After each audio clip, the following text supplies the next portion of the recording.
Hi everybody, I'm Rhino. Welcome to Le Chef Paresseux. Today we are making Glögg, or Glühwein, mulled wine. If you've never had mulled wine, you're really missing out.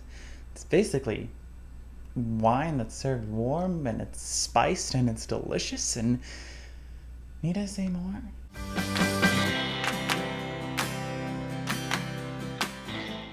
It is something that you want to prepare one full day in advance.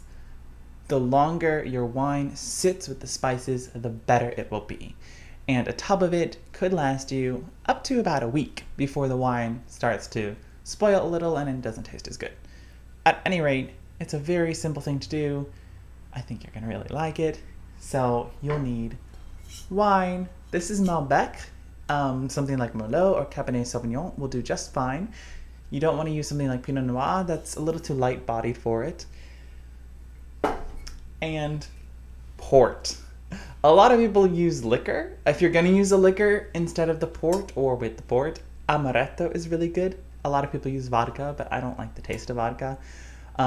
Port is very sweet and also very potent, so it's a very noticeable flavor. You're going to use a full bottle of Malbec, that's 750 milliliters, and 500 milliliters of the port. You'll need a plastic container to put it in. At least a 2-liter one would be best. And then you're going to put in your spices. All of your spices should be whole. That might not seem obvious to you, but if you use powdered spices, they're not going to dissolve well, and you can end up drinking a lot of powdery cinnamon, and that's just, it's not gonna work. Speaking of cinnamon sticks, 2 to 4. And then nutmeg. You could also use cardamom. You'll want about 2 whole pieces of nutmeg.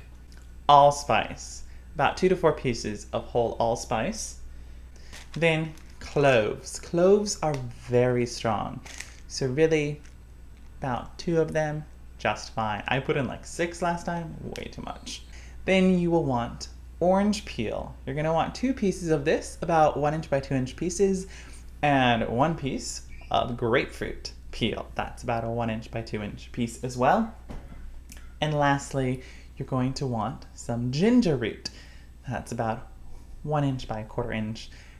Ginger is really potent. You probably know ginger is really potent. Then our last ingredient is sugar. We're going to use about 1/2 cup of sugar, but I actually like to soak everything first, and then tomorrow I'll put in the sugar. It's been a whole day. Yay! Thank you, movie magic. Now your glögg has been steeping. It is ready to go. I've kept the glögg in the refrigerator overnight, and now I'm going to add in the 1/2 cup of sugar. So start with that, and then taste test it and see if you want to add more sugar. You can always add more sugar. But you'll find if you're using port, it's going to already be very sweet, but if you're using something like vodka, it might be more bitter. Take the glögg that has been wonderfully steeping, pour about 4 ounces per person into a saucepan. You're going to heat it to a simmer. Since there's very little liquid, because our serving portions are small, it will boil quickly, but you don't want it to boil, that will overcook it. So be ready to turn off the heat pronto. I like to use espresso cups, or you can use very small mugs. You can stick a cinnamon stick in it to soak, or use one of the cinnamon sticks from the glögg vat. Ta-da! Glögg! This stuff is amazing. You're going to love it. Tastes great with raisins and almonds, or you could try French toast, because we're making French toast on Thursday. Woo! Just another thing that'll taste really good in this very cold end of winter. For all you people stuck in the snow, try some glögg on for size. It will be perfect. Thanks for watching the Chef Paresseux. Don't forget to subscribe.